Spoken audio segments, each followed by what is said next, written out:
बिस्मिल्लाहिर्रहमानिर्रहीम सल्लल्लाहु अला मुहम्मद। तमाम देखने और सुनने वालों को नहीद अहमद जिलानी का सलाम। नाजरीन, आपको जिलानी जी यूट्यूब चैनल और फेसबुक पेज पर खुश आमदीद। अल्लाह अज़्ज़ा से दुआ है अल्लाह अज़्ज़ा वजल आपको जहाँ भी रखे अपने अहल खाना समेत बाखरियत रखे, खुश भी रखे और महफूज भी। नाज़रीन कराम, अपनी गुफ्तगू का आगाज़ करने से पहले तमाम ख़वातीन हज़रात से यह गुजारिश है जो हमारे चैनल पे अभी नए हैं वो जिलानी जी चैनल सब्सक्राइब फरमा लें ताकि रोज़ाना आप तक हमारी नई वीडियोज़ आसानी के साथ पहुँचती रहें। बिला तहीर अपनी गुफ्तगू का आगाज़ करता हूँ। नाज़रीन कराम, सदर आरफ अलवी ने रिज़ल्ट आते ही नया कट्टा खोल दिया और हामिद मीर साहब ने नून लीग के पोल खोल दिए। तहरीके इंसाफ का बड़ा सरप्राइज़ आ गया।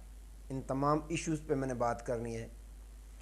नाज़रीन कराम, सबसे पहले बात करते हैं जैसे ही इलेक्शन 2024 के मुकम्मल रिज़ल्ट अनाउंस हुए अल्लाह अल्लाह करके, अब जो सरकारी नताइज जारी हुए उनके मुताबिक पाकिस्तान तहरीके इंसाफ सर फहरिस्त है, जिसके जो रिज़ल्ट उनके हक़ में दिए गए हैं उन सीटों की तादाद है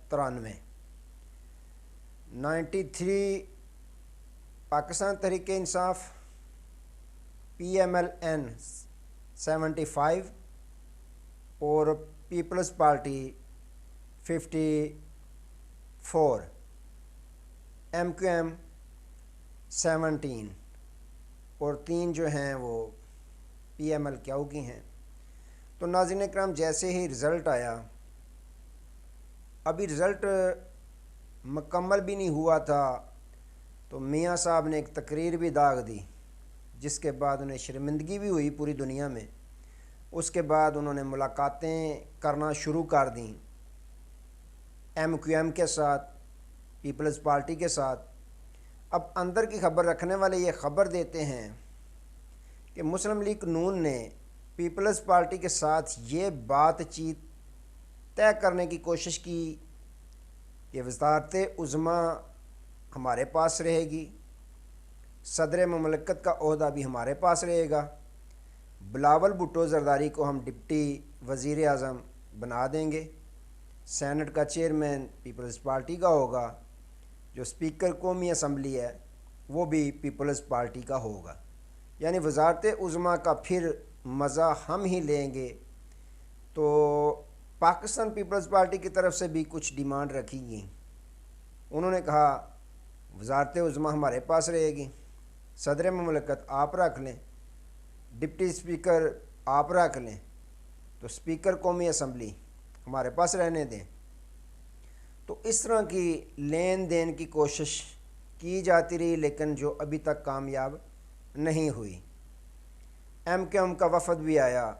नून लीग ने कहा हमारी बातचीत तय हो गई है, लेकिन खालिद मकबूल सिद्दीकी साहब ने कहा कि हमारी कोई भी बातचीत मुकम्मल नहीं हुई, हमें गवर्नर का ओहदा नून लीग तस्लीम कर रही थी, हम देने को तैयार हैं। बहरहाल हमारी बातचीत नामुकम्मल रही। अब इतलात ये हैं कि साबिक़ सदर आसफ़ ज़रदारी साहब ने लाहौर में अपने बेटे बिलावल भुट्टो ज़रदारी साहब को बुला लिया था। वो पहुँच आए लाहौर में। चौधरी शुजात साहब इस्लामाबाद पहुँच गए हैं। ख़बरें ये हैं कि आसफ़ ज़रदारी साहब, बिलावल भुट्टो साहब ये भी सुबह इस्लामाबाद पहुँचने वाले हैं, और नून लीग के सरबराह मियाँ नवाज शरीफ साहब, शहबाज शरीफ साहब ये भी इस्लामाबाद इकट्ठे होने वाले हैं। यानी कि PDM की जो बाक़ियात है वो सारी की सारी इकट्ठी होने वाली है। वही PDM जो चंद दिनों पहले हुकूमत हम पे मसलत जिनकी की गई थी, अब तैयारी दोबारा यही की जा रही है कि वही PDM दोबारा पाकिस्तानी कौम पे मसलत कर दी जाए। लेकिन जिन्होंने अक्सरियत ली है या जिन्होंने 25 करोड़ आवाम ने अक्सरियत दी है, जिस पार्टी को अक्सरियत मिली है, जिस पार्टी को अक्सरियत पाकिस्तानी कौम ने दी है, इख्तियार हक़ उनका बनता है कि वो अपनी हुकूमत के लिए तगो दो करें। लेकिन वो सुस्त हैं। तो जिनको सीटें पाकिस्तान तरीके इंसाफ की चुरा कर दी गई, छीन कर दी गई, रिज़ल्ट तब्दील करके दी गई, उनको बड़ी जल्दी है कि हुकूमत जल्दी जल्दी हम बना लें। नाज़रीन इकराम, पाकिस्तान तरीके इंसाफ की 20 सीटों के लिए लाहौर हाई कोर्ट में उनकी समाअत मंजूर कर ली गई है, दरख्वास्तें उनकी मंजूर कर ली गई हैं समाअत के लिए। और इलेक्शन कमीशन ऑफ पाकिस्तान को बाकायदा नोटिस जारी कर दिए गए हैं कि आपने इन उम्मीदवारों के नोटिफिकेशन जारी नहीं करने, जिनमें मियाँ शहबाज शरीफ साहब, मियाँ नवाज शरीफ साहब, हमजा शहबाज शरीफ साहब, मरियम नवाज साहिबा, आउन चौधरी साहब, तो अलीम खान साहब, इस तरह इनमें तकरीबन 20 लोगों की कल जो है वो केसों की समाअत होनी है।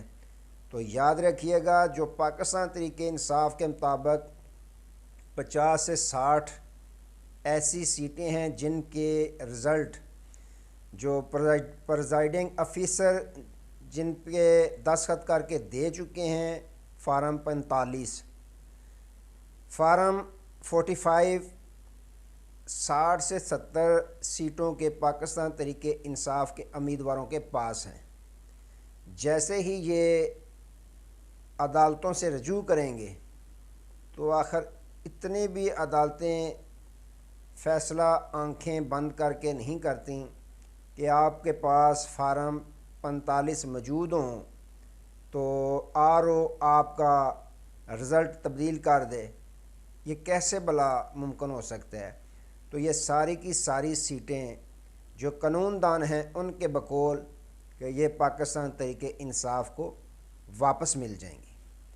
अब जब ये वापस मिल जाएंगी तो मखसूस नशिस्तें मिलाकर सबसे बड़ी तादाद में फ़तह याब होने वाली जमात पाकिस्तान तरीके इंसाफ होगी, जिस पे पाबंदियाँ लगाई गई, निशान तक छीन लिया गया कि ये अब जीतना तो दूर है, ये तो नामुमकिन है कुछ सीटें ले सकें। लेकिन आवाम ने यह बता दिया कि ताकत हमारी है, फ़ैसला हमारा है। नाज़रीन इकराम, आज पाकिस्तान तरीके इंसाफ ने, आपको इल्म है कि एहतजाज की कॉल दे रखी थी कि पुरअमन एहतजाज आपने करना है। जो हमारे ख़िलाफ़ धांधली नहीं बल्कि धांधला किया गया है। तो उसके अलावा एक ऐलान ये किया गया था कि आपने जो आरओज़ जिन्होंने हमारे साथ ज़्यादती जुल्म किया, बेइंसाफ़ी की, जिन्होंने हमारे रिज़ल्ट तब्दील किए, उनके दफातर के बाहर आपने धरने देने हैं, पुरअमन एहतजाज करना है। लेकिन पाकिस्तान तरीके इंसाफ की क़यादत को ये मालूम हो गया कि इसमें दोबारा ऐसे अनासर को शामिल किया जाएगा।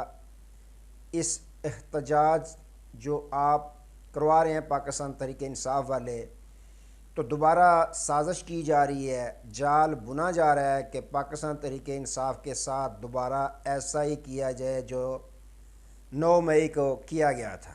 ऐसा ही सानहा दोबारा करवाने की तैयारी की गई है। तो पाकिस्तान तरीके इंसाफ ने 2 बजे का टाइम दिया हुआ था, उन्होंने अपना एहतजाज की जो कॉल दी थी उसको वापस ले ली। उस कॉल को वापस ले लिया और कहा कि सिर्फ आपने आरओज़ के दफातर के बाहर एहतजाज करना है। लेकिन नाज़रीन इकराम, इतना खौफ के पूरा लाहौर बंद कर दिया गया। ज़मान पार्क के बाद जितनी सड़क है सारी की सारी पे ऐसे कर्फ्यू लगाकर बंद कर दिया गया। पुलिस पूरे पंजाब की इकट्ठी कर ली गई कि न जाने क्या हो जाएगा। तो नाज़रीन इकराम, ये खान साहब ने बड़ा सरप्राइज़ दे दिया कि फ़ौरन वक़्त से पहले ही उन्होंने एहतजाज की कॉल वापस ले ली। नहीं तो ये चाहते थे कि दोबारा ऐसा ही वाक़या रूनुमा करवा दिया जाए जो सन है 9 मई को हुआ था। लेकिन हिकमत अमली से पाकिस्तान तरीके इंसाफ ने काम लिया और जो एहतजाज की कॉल दी थी वो वापस ले ली। नाज़रीन इकराम, जैसे ही रिज़ल्ट आए पाकिस्तान तरीके इंसाफ के हक़ में, तो जो बैरून मुल्क आप देखें बादशाह जो होता है वो फिर दावत देता है कि हुकूमत बनाएं आप। जो पार्टी पोजीशन में, जो पार्टी पोजीशन सीटों के लिहाज से जिसकी सबसे अच्छी होती है, बरतरी होती है, तो उसको दावत देता है सदर कि आप अपनी हुकूमत बना लें। तो इसी तरह अब सरप्राइज़ देने वाले हैं सदर मुमलकत आरफ अलवी साहब। उन्होंने ट्वीट किया है कि जो कौम की मैंडेट होती है, अवाम की दी हुई मैंडेट होती है, उसका एहतराम करना चाहिए। जो मैंडेट किसी पार्टी को अवाम देती है उसका एहतराम करना ज़रूरी होता है। तो नाज़रीन कराम, पाकिस्तानी कौम ने मैंडेट दिया है तो पाकिस्तान तहरीक इंसाफ को दिया है, तो उसका एहतराम करना तमाम सियासी पार्टियों का फ़र्ज़ होता है। लेकिन ये पाकिस्तान है, यहाँ मफादात की सियासत होती है, लेने देने का धंधा होता है, यहाँ ख़रीदो फ़रोख्त होती है। तो नाज़रीन कराम, सदर मुमलकत आरफ अलवी साहब ने ये एक नया कट्टा खोल दिया है। उन्होंने कहा कि पाकिस्तान तहरीक इंसाफ यानी बरतरी हासिल किया पाकिस्तान तहरीक इंसाफ ने, तो उनकी बरतरी का एहतराम करना चाहिए। उनका जो मैंडेट मिला है, उन्हें पाकिस्तानी कौम ने दिया है, उसका एहतराम करना चाहिए और उनको हुकूमत बनाने के लिए दावत देनी चाहिए। तो नाज़रीन इकराम, ये मामला चाह रहे हैं। आज तक के लिए दोबारा नए मौजू के साथ आपकी खिदमत में हाज़िर होंगे। तब तक लिए इजाज़त दीजिए। अपना बहुत सारा ख्याल रखिएगा और अपने इस चैनल का भी। अल्लाह हाफिज़।